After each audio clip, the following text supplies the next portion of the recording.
Hi, I'm Rob Word. Welcome to Way Back. This week, we're paying tribute to one of the giants of spaghetti westerns, Lee Van Cleef. A lot of you may not know, but Lee did hundreds of TV shows, especially in the 1950s and 60s during the heyday of TV westerns. Today, we're going to be showing you an Emmy-winning episode from a series called Stories of the Century. It's Frank and Jesse James, and Lee plays Jesse James. Now, Stories of the Centuries is the only Western series to ever win an Emmy Award. It starred Jim Davis and Peggy Castle. They were railroad detectives, and each week, each episode, they fought Billy the Kid or Butch Cassidy or Harry Tracy. That's right, real-life bad guys. The series had nothing to do with fact, though, maybe a little bit, but each week, Jim Davis and Peggy Castle interacted with these bad guys and sometimes bad girls. I think you're really going to enjoy it. If you do, make sure to subscribe and share our program. It's for you, it's for me, it's for all of you who love Westerns, and especially this month, Lee Van Cleef. Let's get to it. I'll be back a little bit later to tell you more about Lee Van Cleef and why he's one of the giants of the spaghetti western field.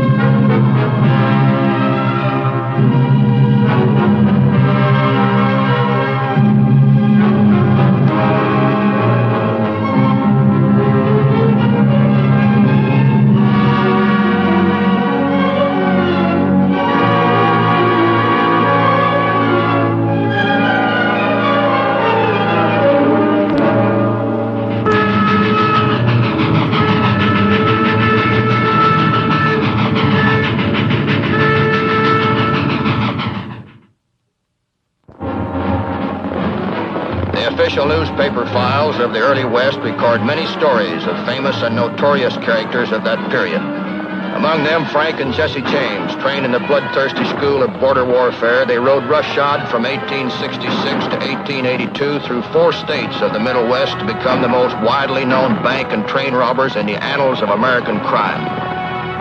On a cold night, January the 5th, 1875, a group of detectives acting on a tip-off that the James boys were in the old homestead in Jackson County, Missouri, silently surrounded the farmhouse of Dr. Samuels.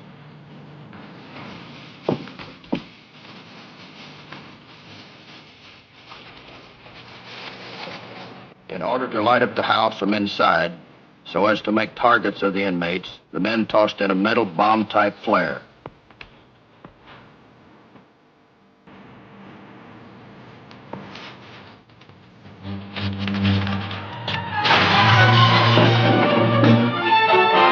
Jesse's mother, trying to snuff out the bomb, pushed a kerosene-loaded object into the fireplace.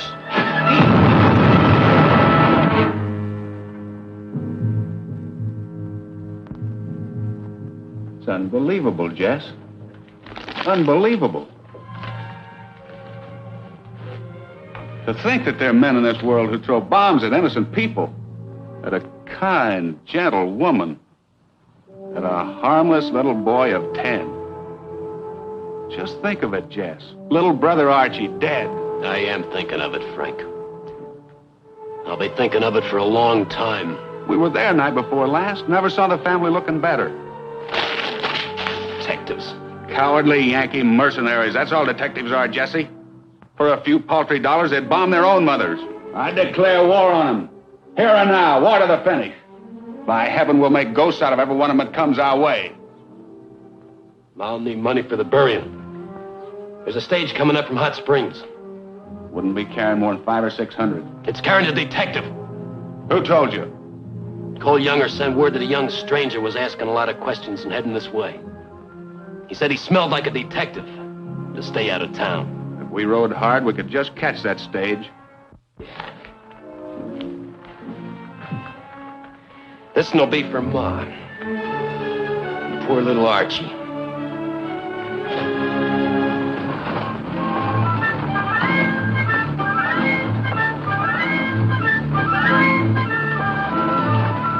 I'm Matt Clark, railroad detective. The young lady across the way is Frankie Adams, my partner on this case. As far as anybody else is concerned, we're strangers, strictly on our own as we move into Clay County, the stronghold of Frank and Jesse James. Frank and I were only part of a network closing in slowly but surely on the James gang.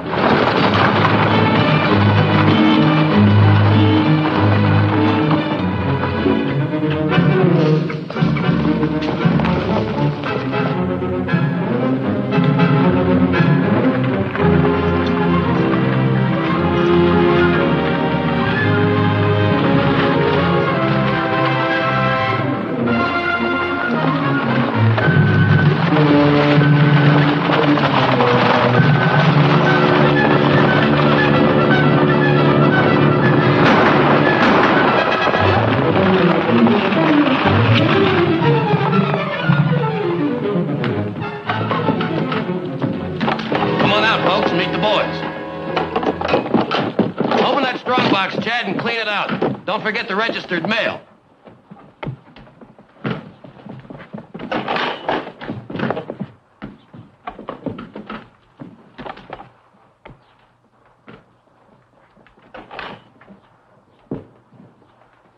Anything you'd rather keep for yourself, Grandpappy, put it right here in the bank where she'll be safe and sound. As one Southerner to another, sir, I find your conduct outrageous.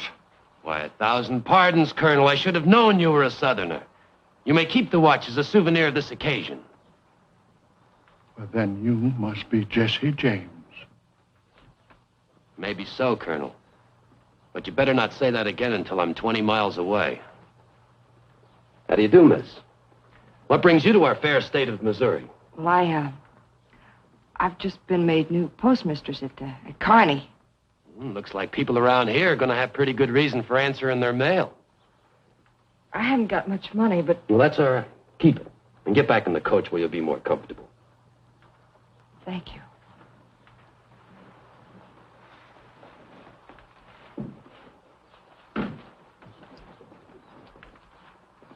Everything, mister, right into the strongbox. What's your name? I'd Lassiter. Frank, have we any relations named Lassiter? No. That's a good old Southern name, but he's not one of us. He talks like a treacherous Yankee. Fred, you're right. Happened to be born and raised in Cincinnati, Ohio. I hear tell that's a real live steamboat town. What are you doing way out here? Buying cattle. I know where you can pick up some mighty fine Jersey beef steers. I'd have to be awful drunk to buy jerseys for meat. Either somebody's pulling your leg, mister, or you're pulling mine.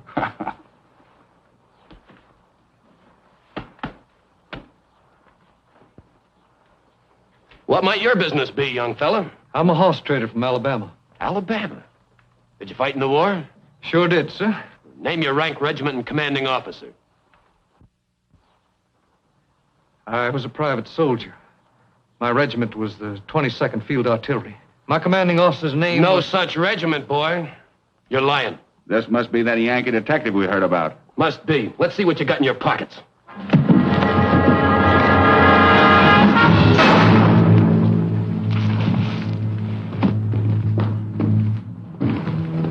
Until he was shot, I didn't know another detective had been traveling with me. His tragic mistake was my salvation. Kearney was the county seat, not much bigger than a one-horse town, but lively for its size. Frankie had taken her job in the post office, which turned out to be little more than a booth at the local grocery store. Her orders were simple enough. She was to be on the lookout for letters bearing any one of the many aliases used by the James boys and their gang. I took a room as close to the post office as I could find, still playing out the role of cattle buyer.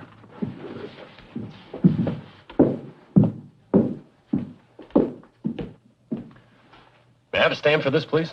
That'll be 5 cents. You're new here, aren't you? Yes, sir. I don't mean to appear bold, but it does seem like we've met before.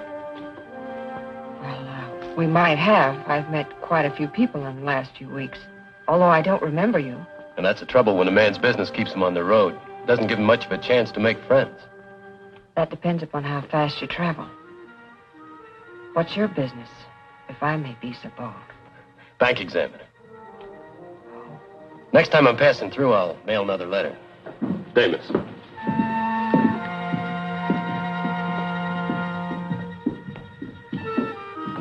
anything in general delivery for Lassiter? Matt. That man that just left. That's Jesse James.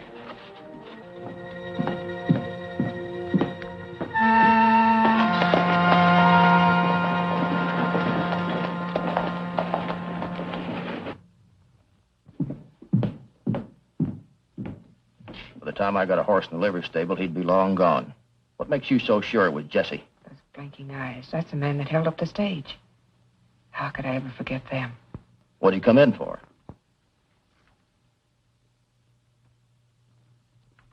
To mail this. Mr. Chadwell Pierce, General Delivery, Kansas City. Open it up. This paper is all the mail there is for you, Mr. Lassiter. If you'll excuse me, I think I'll shake up the stove a little. It's getting chilly in here.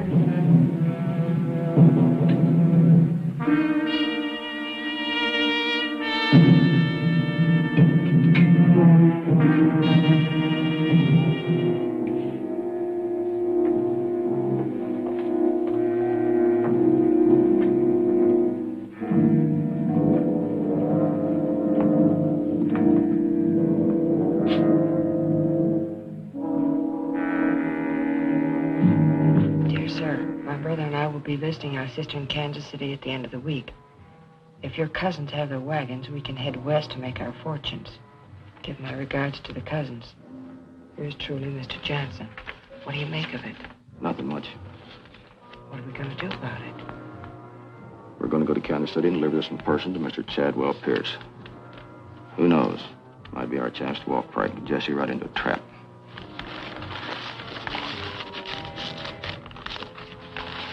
Good day, miss. Good day, Mr. Lassiter. It was simple enough to get Frankie placed in the Kansas City post office handling general deliveries. I hung around in the back room with employees. We got no action till the end of the week. Then on the 18th of February...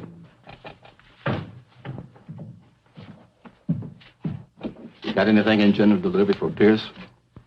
Pierce? Yeah, Chadwell Pierce.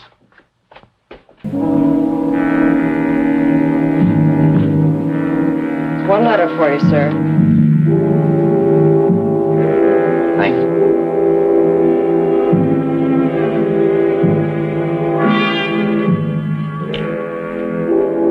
See you later, Frankie.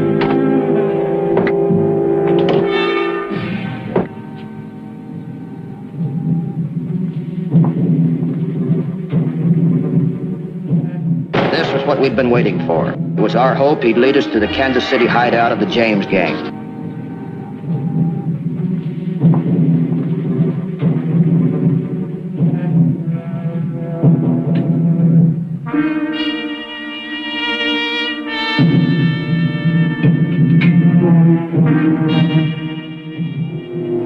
Make sure I'm not followed.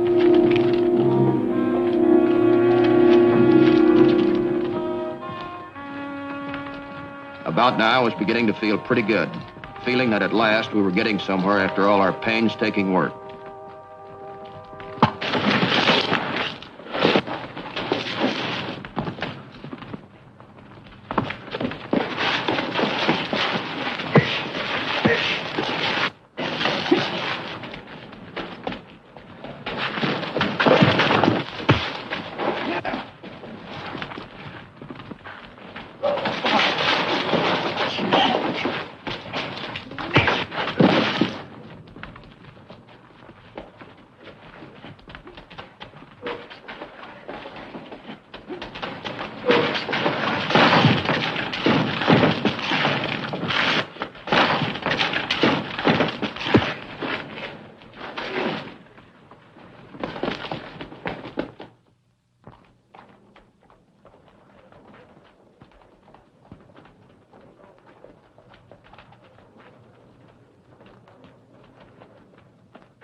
You know, Jess, I didn't know this whistle stop had a bank.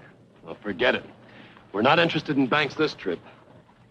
We've got just a half an hour before train time, and we're going to need a real good excuse to keep the sheriff away from us.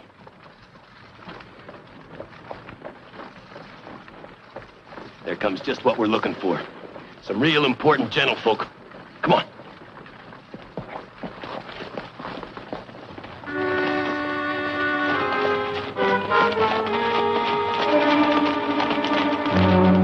nice and quiet, Uncle, and you'll stay alive to tell your kinfolk all about it. Beg your pardon, ladies. My friends and I are going to keep company with you for about half an hour. But if you make any trouble, you're liable to get those feathers shot right off your hats. Head for the railroad tracks. Get us there safe and sound, and we're liable to do the same for you. Chad, tell the sheriff if he gets curious, there's liable to be 3 less people in Waterville. Okay, Jesse. Come on, let's go.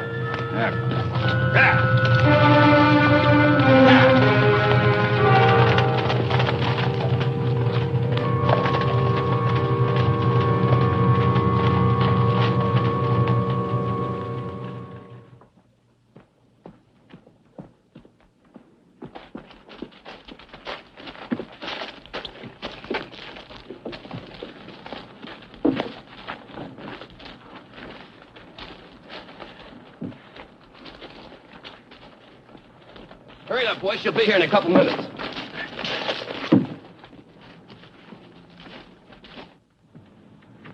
The folks around here will talk about this day for years to come. Yeah. They'll even make it bigger than it is. They'll say it was the day Jesse and his gang kidnapped the whole town of Waterville and then held it hostage while he robbed the 845. And with a hotel full of detectives in Kansas City.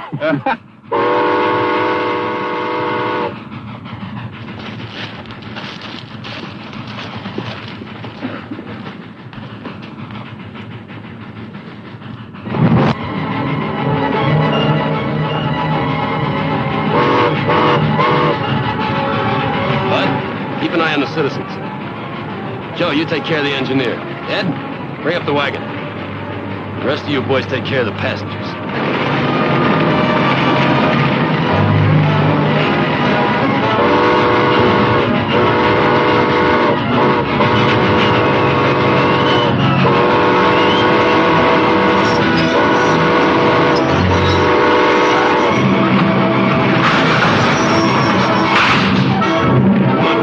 Let's make it quick.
Kansas City, I alerted the authorities on Jesse's being in the vicinity.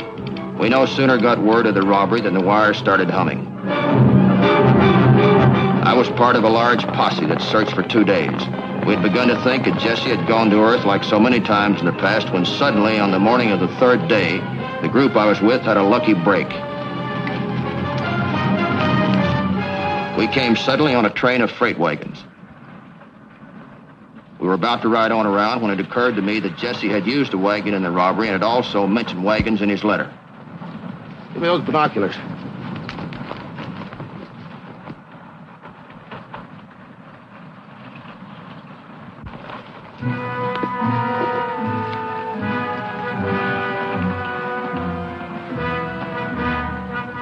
There was Jesse himself riding alongside one of the wagons. I was sure of it. Cassidy's man, let's go get him.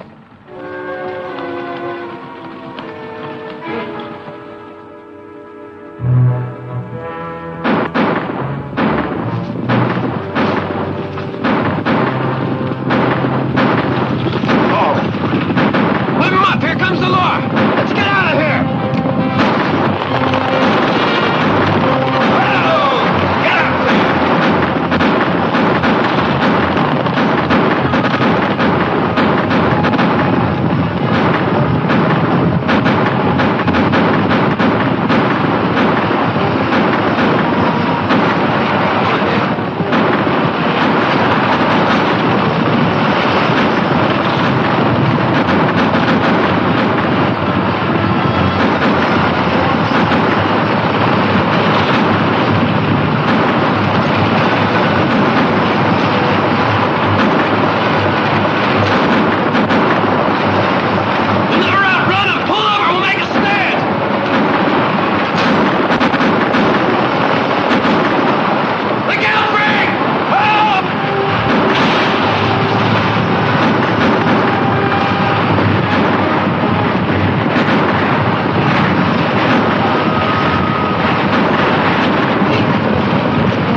have to leave it.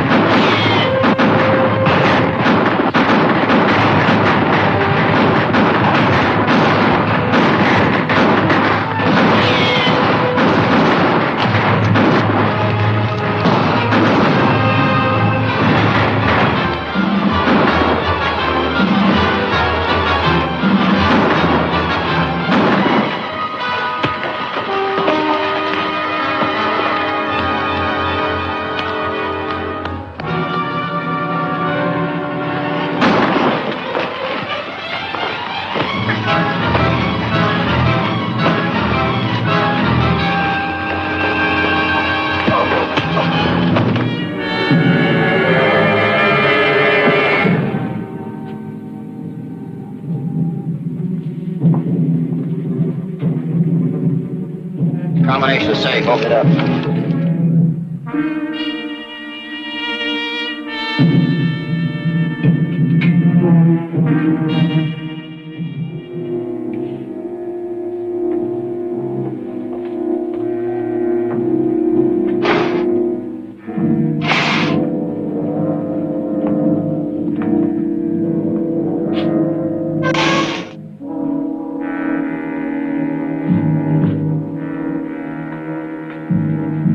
From then on, Jesse was doomed. Sooner or later, one of the raw recruits he was always picking up would turn on him for that $10,000 reward. Which is, of course, what finally happened. One evening in January 1882, I was in the office of the Kansas City Chief of Police on a matter that had nothing to do with Jesse James.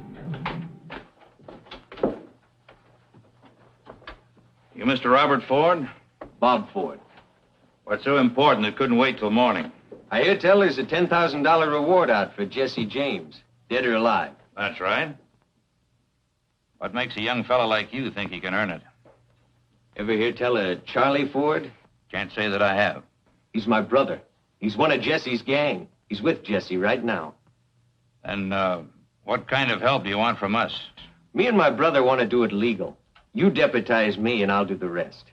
Sit down, son, sit down. Then, you have ideas of getting in with the gang. That's right. Charlie's been bragging me up. Jesse's getting kind of desperate for men. What do you think? Well, he's taking all the risk. What do you got to lose? Take this young man out and have him deputized. Thank you, Captain.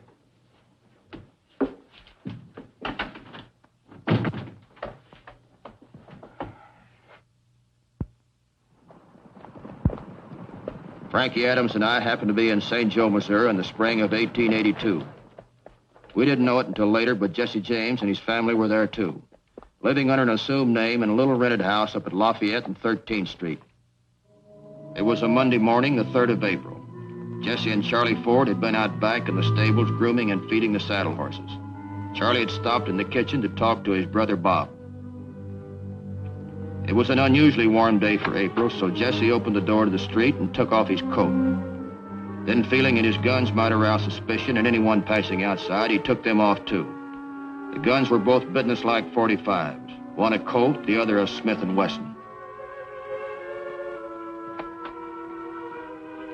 Unknown to Jesse, Bob Ford was watching him closely.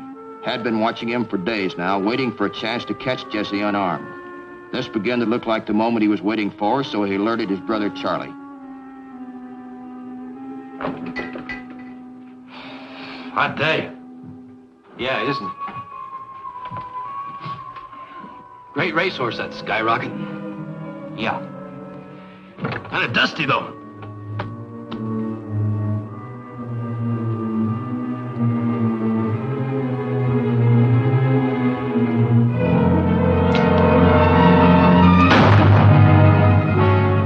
Jesse turned his back.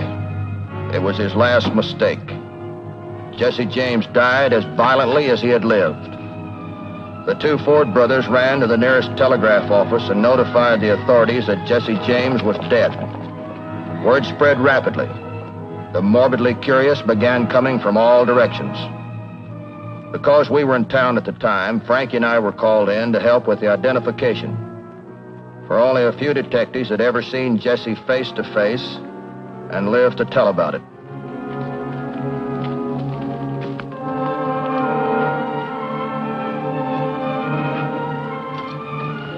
Well, Frankie, I guess we can close the files on the James gang. Don't be too sure about that. His brother's still around. I wouldn't worry about Frank. He hasn't ridden with Jesse for a long time. It's only his loyalty to Jesse that's kept him from coming out of hiding. I'll make you a bet he turned himself in before 6 months. I'll have you know, sir, I never make bets. Unless it's a sure thing.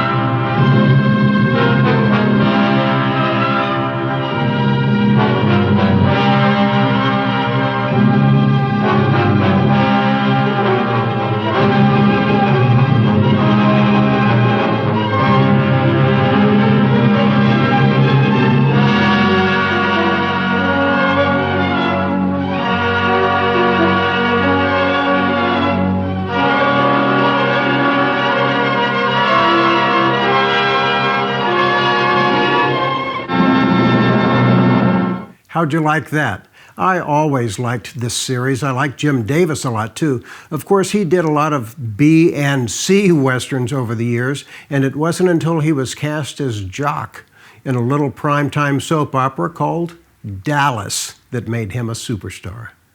Next time, we'll have more Lee Van Cleef and an early TV western. Thanks for watching, and make sure to subscribe.